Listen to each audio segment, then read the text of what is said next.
Bonjour à tous, j'espère que vous allez bien. On se retrouve aujourd'hui pour une nouvelle vidéo, ou en tout cas une nouvelle série de vidéos. On va parler aujourd'hui d'un microcontrôleur qui est sorti en 2021. Et donc, évidemment, il n'est pas si jeune que ça, hein, il commence à avoir un certain âge, et il y a eu plusieurs versions. Donc aujourd'hui, on va parler de ce microcontrôleur qui est le Raspberry Pi Pico, et donc on va voir comment l'utiliser, et on va surtout reprendre ce que j'avais fait sur l'initiation à l'Arduino pour le faire avec ce microcontrôleur.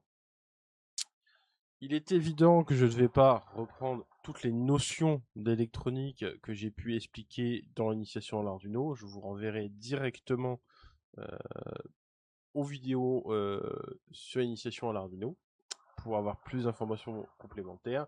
Cette série sera sûrement plus petite parce que je vais sûrement condenser plusieurs composants en un seul, ce qui va nous permettre d'avoir une série qui fera pas 12, 13, 15, 20 vidéos. Euh, Globalement, ça sert à rien que je refasse une vidéo à chaque composant. Vous savez comment il fonctionne. Du coup, c'est surtout maintenant comment l'utiliser avec ce Raspberry Pi Pico. On verra que la programmation est légèrement différente et c'est ce qui fait que, évidemment, je vais vous expliquer tout ça. Alors, qu'est-ce que c'est le Raspberry Pi Pico? C'est un peu comme l'Arduino, c'est une carte de développement qui intègre un microcontrôleur. Et donc, forcément, si je vous parle de ça, c'est que c'est exactement la même chose que Arduino. Alors évidemment, il y a des différences. Attention, je prends un virage très très large, mais évidemment, c'est la fonctionnalité est la même. C'est-à-dire qu'on va venir programmer notre microcontrôleur pour qu'en fonction de l'état des entrées, il interagisse sur ses sorties. Évidemment, il n'existe pas que Arduino et Raspberry Pi. Vous avez aussi le STM32 qui est ici, qui existe aussi. Et vous avez aussi, par exemple, les microcontrôleurs PIC qui, effectivement, sont aussi des microcontrôleurs. Donc, il n'existe pas que Arduino en microcontrôleur, il en existe plein d'autres. Donc, aujourd'hui, et dans cette série, on va vraiment se focaliser sur le Raspberry Pi Pico. Et donc, évidemment, le Raspberry Pi Pico n'est pas comme le Raspberry Pi 5, Pi 4, Pi 3, ce n'est pas un micro-ordinateur, il n'a pas de système d'exploitation. Et c'est ce qui fait qu'aujourd'hui, c'est un microcontrôleur et une plateforme de développement, tout comme Arduino, parce qu'Arduino aussi n'a pas cette notion de système d'exploitation. Donc, comme je l'ai dit, il est sorti en janvier 2021. Alors, il a quand même un certain âge, il a 5 ans, un peu plus de 5 ans maintenant. Et donc, évidemment, peut-être que vous en avez déjà entendu parler. L'avantage de ces microcontrôleurs, c'est qu'aux fonctions de ces évolutions, il a intégré la connectivité. On revient sur le même problème que d'un Arduino Uno. Évidemment, vous avez vu dans les nouvelles versions de l'Arduino Uno, ils intègrent le Wi-Fi directement, ce qui donne de la connexion et de la connectivité. C'est-à-dire qu'aujourd'hui, si vous prenez des versions un petit peu plus récentes, vous n'êtes plus limité dans le simple fait d'un projet local comme ou devoir tout enregistrer sur une carte SD, qui est l'objet de ma dernière vidéo d'initiation à l'Arduino. On peut effectivement aujourd'hui rendre ces projets connectés beaucoup plus facilement sans devoir rajouter un shield. Et donc, on voit que depuis juin 2022, on a le Raspberry Pi Pico W qui intègre le Wi-Fi. Et sur le 2025, vous avez le 2W qui effectivement ajoute le Wi-Fi aussi sur le Raspberry Pi Pico 2 qui à la base n'a pas le Wi-Fi.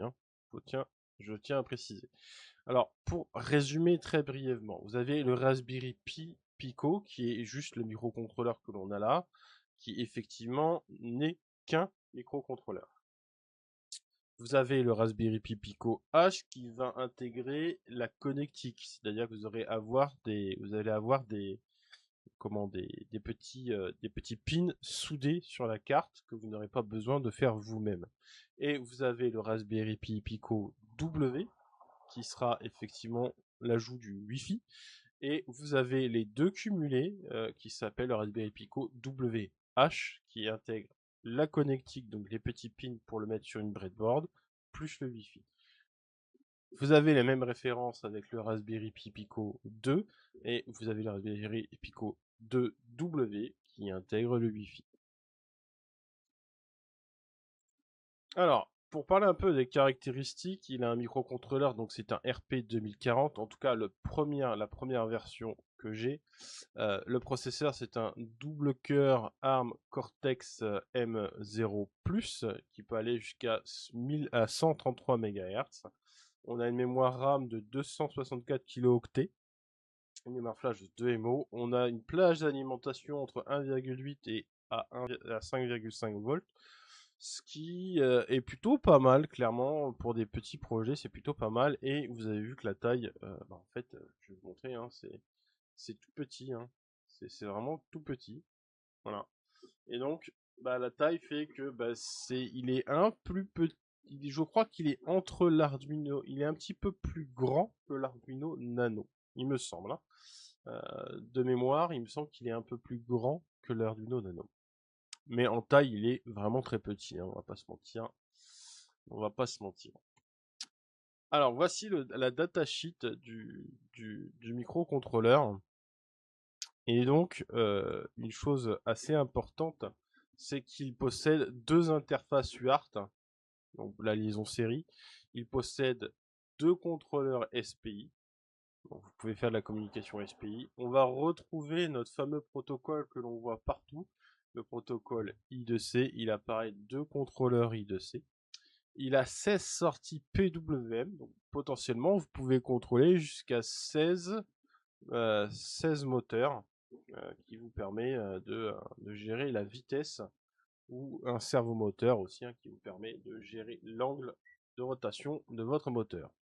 Et il a effectivement 26 broches GPIO et dont 3 entrées analogiques. Ce qui fait que globalement, on a un microcontrôleur qui peut vous permettre de faire des projets plutôt sympas, et ça c'est plutôt assez intéressant. Donc vous avez vu, alors vous allez voir que le seul défaut que je trouve de ce pin, c'est qu'effectivement, de ce microcontrôleur, il n'y a pas les bornages marqués dessus. Vous aurez juste le 1, 2 et le 39 qui vous permettront de distinguer vos bornes que vous devrez compter au fur et à mesure. Bon, ça c'est le seul défaut que je peux lui reprocher. Mais globalement, bah, on va pas se mentir, hein, ça fonctionne très bien. Et il fonctionnera un petit peu comme les comme les ESP32, c'est-à-dire que pour le réinitialiser, vous aurez un bouton boot qui vous permettra de réinitialiser à l'état usine ce microcontrôleur. Alors, maintenant, comme je vous l'ai dit, c'est un nouveau microcontrôleur, et donc qui dit microcontrôleur, potentiellement nouveau langage et surtout un nouvelle IDE.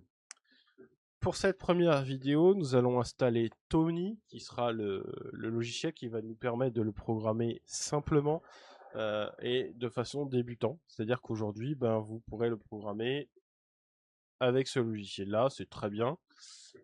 On verra que par la suite, je switcherai sur Visual Studio Code, c'est un environnement que l'on connaît, mais il faudra installer Python et installer d'autres langages. Je ferai une vidéo spécifique pour ça. Et on peut aussi le programmer avec l'IDE Arduino, mais en fait, on revient sur cette chose qui, l'IDE Arduino n'est pas du tout intéressant, parce qu'il n'y a pas forcément l'autocomplétion, enfin, c'est pas facile de programmer avec l'IDE Arduino, mais il est possible de programmer avec l'IDE Arduino, et vous pouvez aussi le programmer avec le logiciel de Raspberry Pi.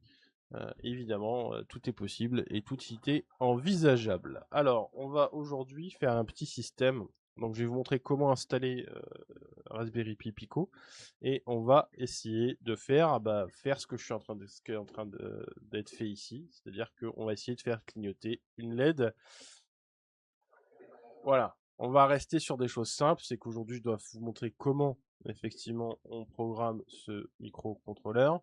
Et donc, ça demande un peu de temps, et on va pas pouvoir faire décoller la fusée Ariane d'aujourd'hui, hein, je vous rassure. Donc, il y a des fantômes. Donc, évidemment, ce qu'on va faire, c'est que je vais vous montrer comment installer le logiciel. Alors, une fois que vous avez votre microcontrôleur, vous pouvez le brancher avec le câble micro USB à votre ordinateur, et vous allez voir qu'il va arriver dans vos périphéries de stockage. Donc, on attend un petit peu, vous allez voir qu'il sera facilement détecté. Dans ce périphérie, vous avez deux fichiers que vous pouvez laisser.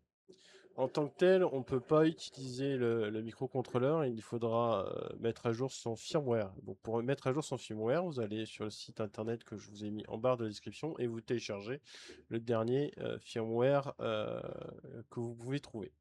Une fois que vous l'avez téléchargé, vous faites juste un copier-coller de ce fichier directement dans le stockage de votre microcontrôleur et vous allez voir que s'il a pris en compte le fait que vous lui avez glissé un firmware, et ben, il va automatiquement redémarrer.